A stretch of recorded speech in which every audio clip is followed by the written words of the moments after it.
The following is a special video presentation of the Hennepin County Library.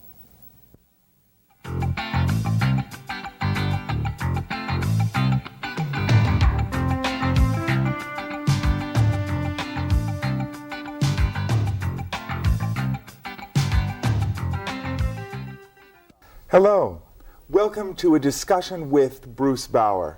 I'm William Randall Beard of Hennepin County Library, and our guest today is Bruce Bawer, author of A Place at the Table, The Gay Individual in American Society, a unique perspective on the gay rights movement and the position of gay people in mainstream society.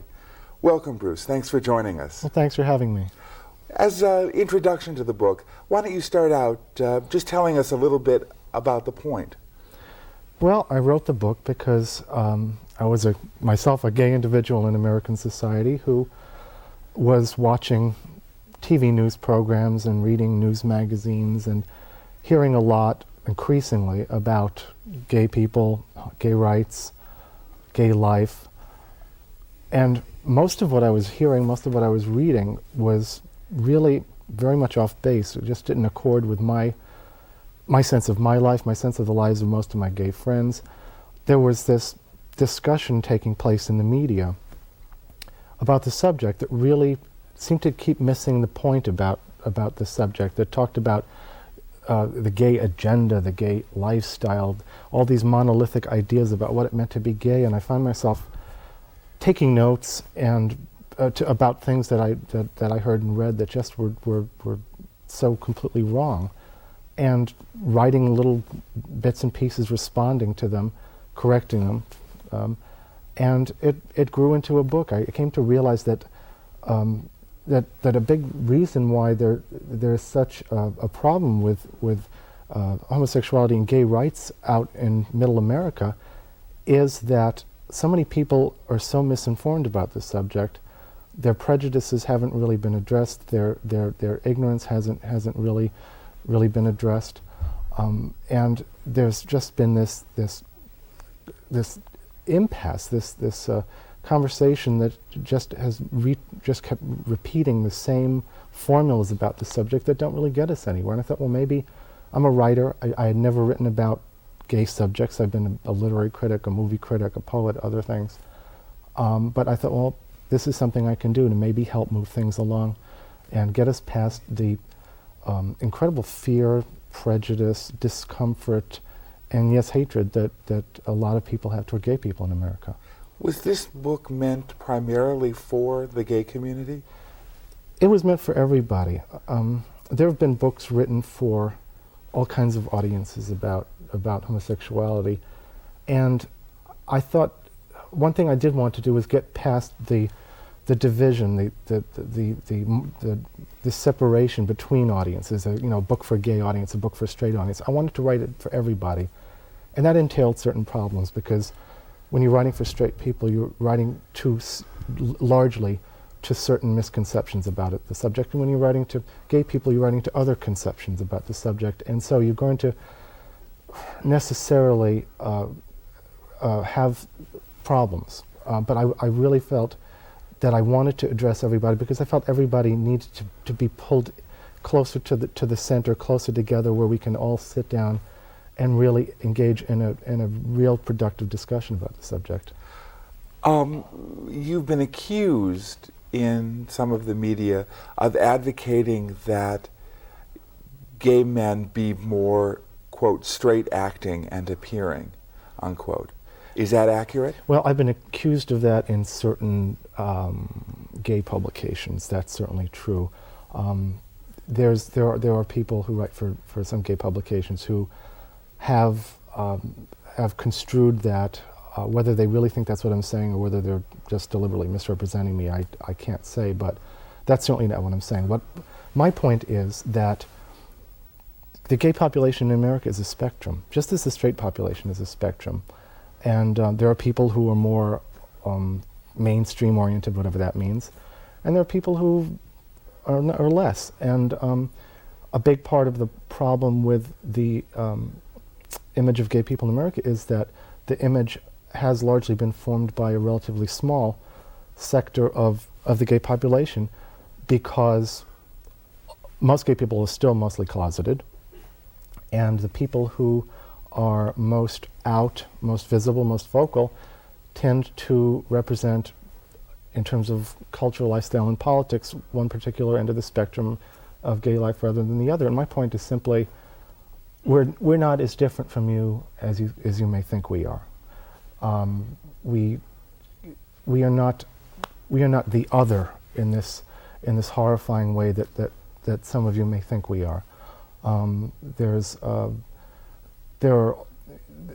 as great a variety of gay people as there are straight people, and the more I think that can be made to be understood by straight Americans, the less discomfort there will be, and the more we can really get down to talking about what sexual orientation is really all about.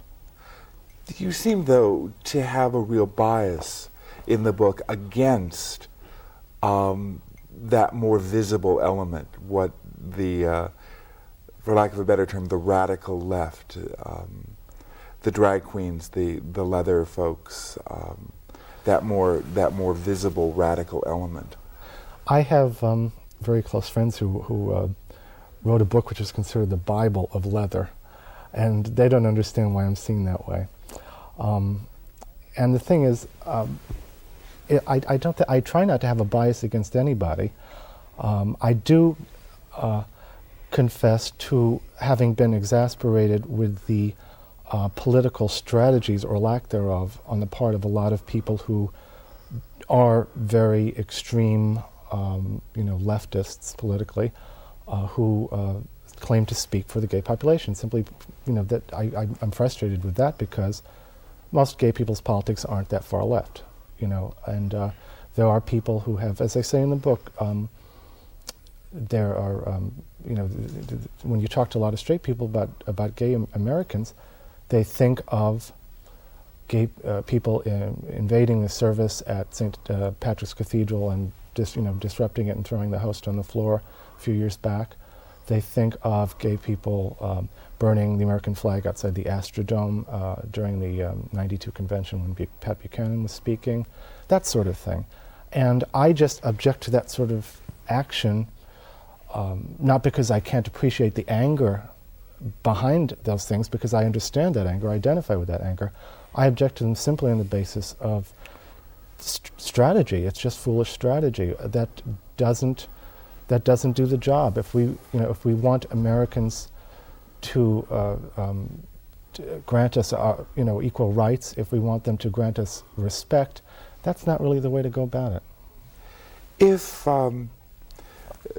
what exactly would you like to see happen? The bottom line, if you could transform society to your vision of what it would be, what would that look like? Well, I guess the answer to that really is embodied in the title of the book. I would like to see all gay people, all people, have a place at the table, which is to say, everyone who wants to should have a full and equal opportunity to participate fully in the life of American society, in whatever way they may want to, whatever that means for them as individuals. If that means being a drag queen, that's great. If that means something else, that's great. What I object to is a mainstream society and a gay subculture that sometimes can exert pressures that make a lot of gay people feel that they do have options that are more limited than those of a lot of straight people, and therefore, they end up having lives that represent compromises with some kind of monolithic idea of who they should be. It sounds almost that you hold that more visible part of the gay community responsible for those more limited lives, those lives of compromise. Ultimately, as I say in the book, the responsibility for those limited lives lies with prejudice on the part of heterosexual Americans. And of course, any minority group that is the object of prejudice will respond to it by closing ranks and coming up with certain ideas about the way the right kind of member of that group to be and the wrong kind of member of that group to be. There's a right way to be gay and the wrong way to be gay. And that exists. I mean, that simply is a fact of life, that those pressures do exist. They ultimately are the result of prejudice. And I try, I'm not engaged in a blame game, though. I mean, if to the extent that anybody has read me as blaming, certain gay individuals for any of this, that's not what I'm about. I'm not trying to make people feel that they're being attacked by me. I'm trying to make people, gay and straight, examine their assumptions about who they are and who other people are, and not to fall too easily into stereotypes about themselves or other people. It sounds like what you're advocating is essentially assimilation. No, I don't like the word assimilation at all. To me, assimilation means changing yourself in some essential way to fit into something, whether it's changing yourself to fit into the mainstream society or changing yourself to fit into a subculture, whatever it may be. I don't want anybody to feel that they have to assimilate, to feel that they have to change themselves in some essential way to fit in. I want people to feel that they have perfect freedom, free of any pressures from any major social pressures from any major social direction, to find themselves, to become themselves, to grow into themselves, to explore themselves. You've mentioned several times the gay subculture. How would you define the gay subculture? When I talk about the gay subculture, and this is where I've gotten in a lot of trouble, I'm not talking about certain individuals. I'm talking about a set of ideas about politics, culture, religion, sex, that are associated in the minds of certain gay and certain straight people with the idea of what it means to be gay. And those ideas, I think, have become, just very dangerous, just in terms of, as I say, limiting young gay people's sense of who they can become.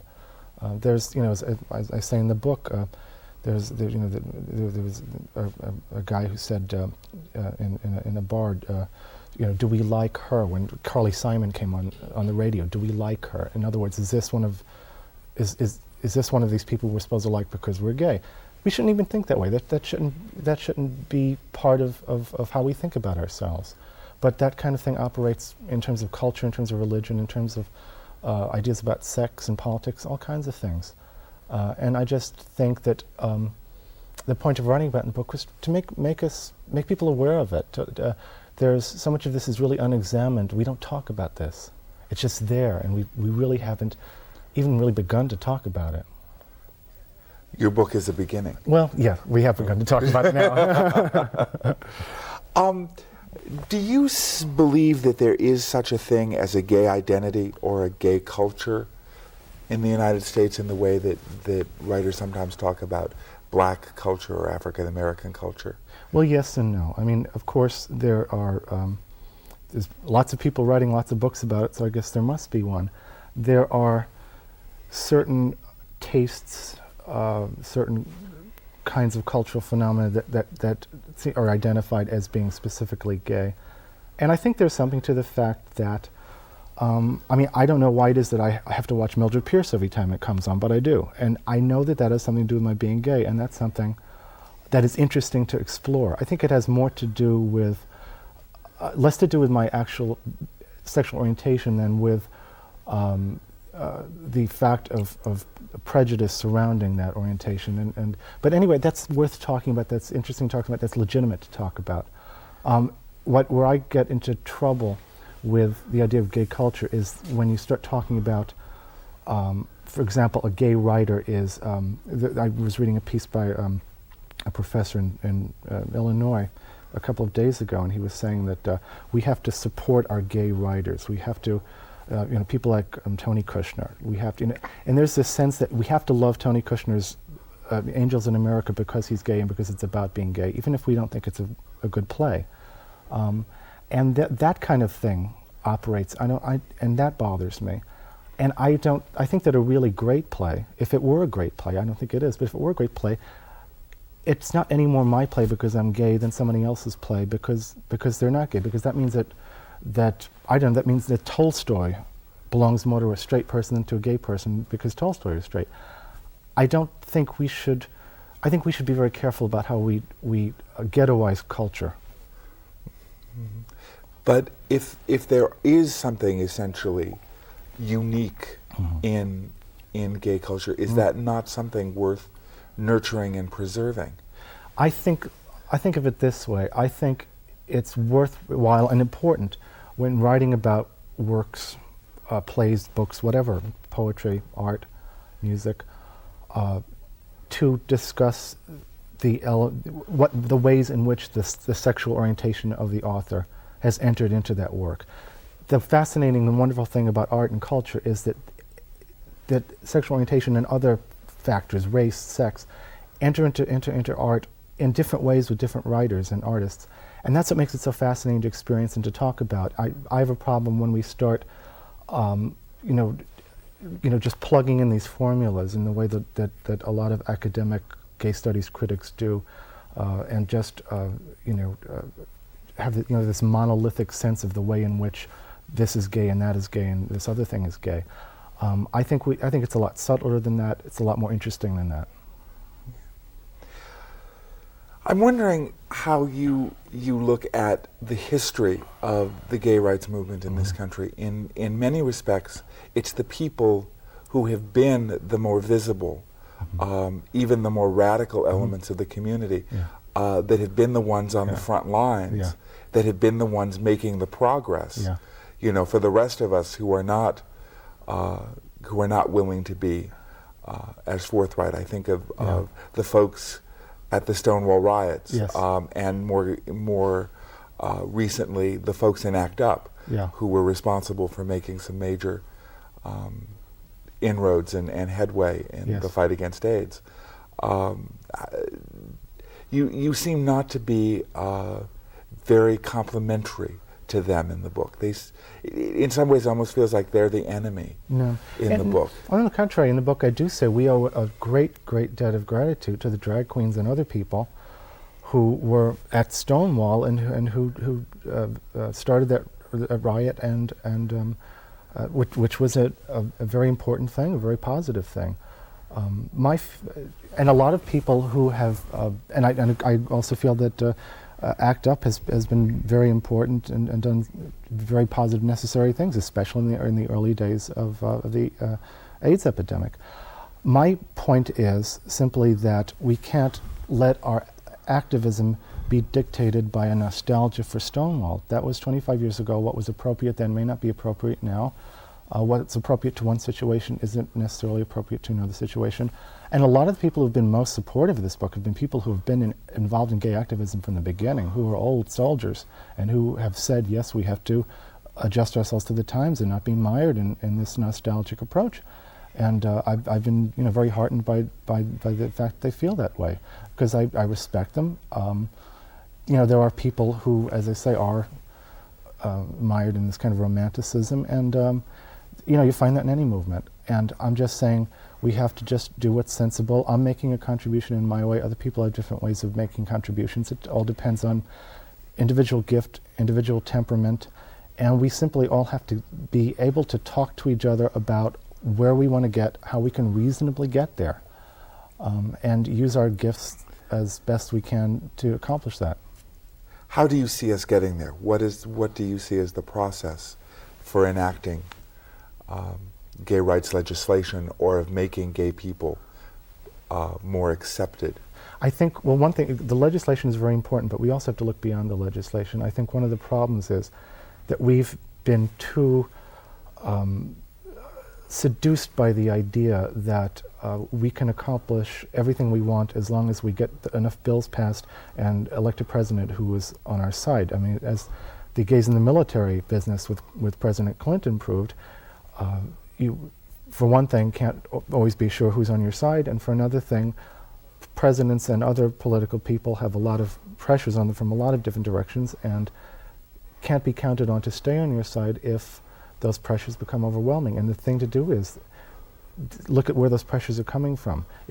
They're coming from America at large. We have to, gay people who are closeted have to come out as much and as soon as they can.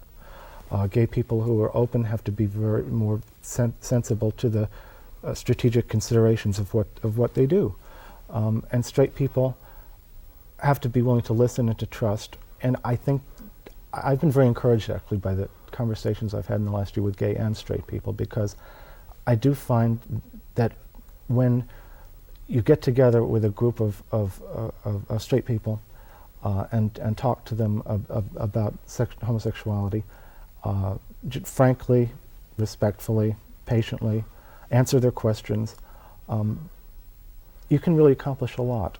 And I've done this with strangers, and it's certainly much more important that people come out to the people in their lives, people they work with, people they live with, people they worship with, and challenge the prejudices and the fears and the discomforts that are there, because people ultimately don't want to fear, they don't want to hate, they don't want to be intolerant, and I think if we can help them to understand us better, we can help free them from their intolerance and fear and hatred, and do them a service even as we're doing ourselves one.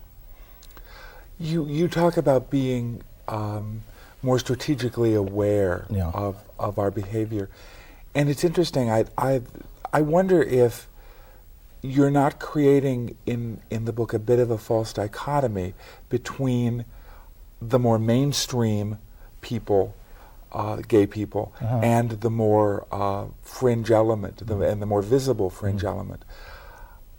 I'm wondering, for instance, I have a friend who is a corporate attorney, all during the week, and on Saturday night enjoys going down to the bars in leather. Now, is in terms of being more strategically aware, is it better that he is more secretive about his leather identity, and not, say, on television at the Gay Pride Parade, et cetera, et cetera? Is that what you're advocating, is being more secretive? Oh, no. I'm advocating being out. I have a dear friend who is a brilliant Guggenheim winning novelist who is a drag queen. And that's a part of who he is, and being a novelist is a part of who he is, and a lot of other things are part of who he is. And which part of himself he cares to put on display on Gay Pride Day is up to him, but I think that's something to worth giving 5 minutes thought to before you go out on Gay Pride Day and say, who am I? What is this march about? If being a drag queen is the totality of your identity, then be a drag queen on Gay Pride Day. But that's, as I say, there are drag queens and there are lots of other kinds of gay people too, and let's all just get out there and be who we are, and be sensible about it. Indeed. I guess the part of the frustration for me is I assume you have marched in gay pride parades. Yes. And I have as well. And I've never been on television. Right. And I would suspect you haven't either. I mean, part of the responsibility for this falls with the mainstream media, who chooses to single out that element. How do we address that issue? Well, we can hope that the media changes its practices. We can lobby them, as the GLAAD does, the organization GLAAD. But ultimately, that part of it is out of our hands. So we can only take care of what is in our hands, and just the rest is out of our hands, as I say. You describe yourself as a political liberal and a cultural conservative, and I'd like you to give us a bit of a definition of what that is, a description of how those come together. Well, a cultural conservative for me means, having gone through graduate school and getting a PhD in English, that means believing in the validity of aesthetic standards, critical judgments, and the idea that some books are better than others, some poems are better than others. Nowadays, in the academy, that is being a conservative.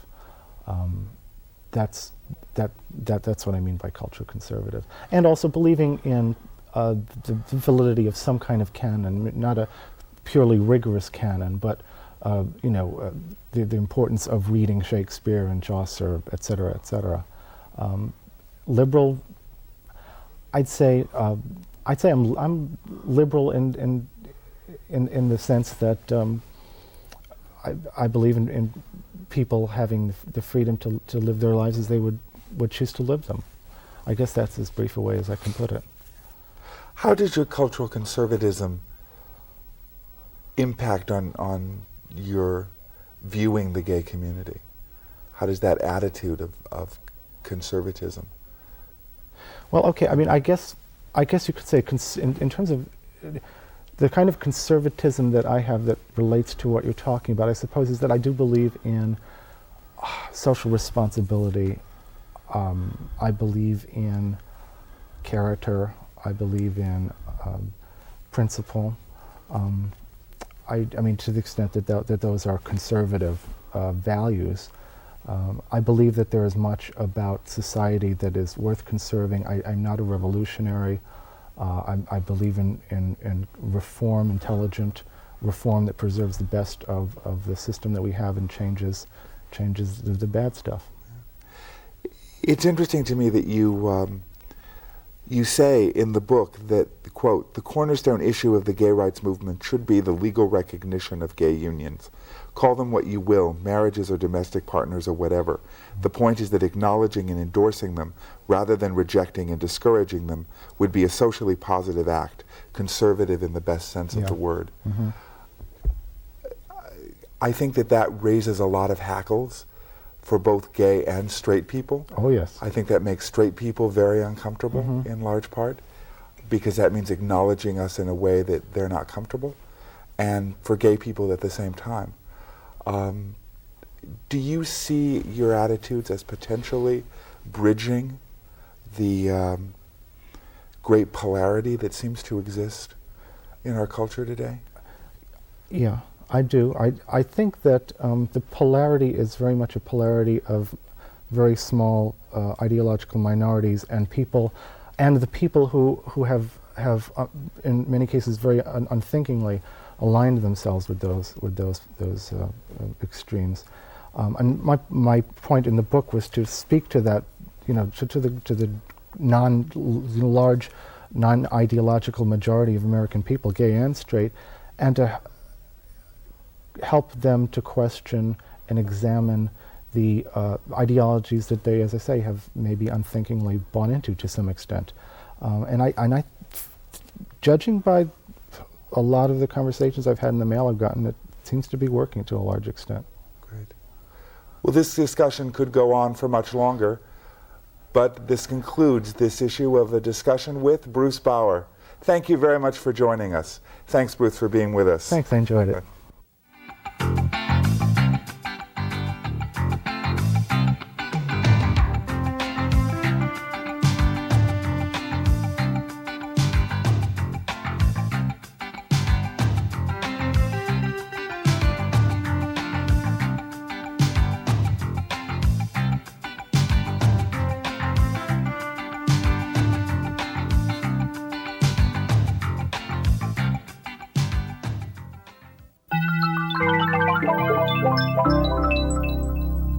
A presentation of the Hennepin County Library.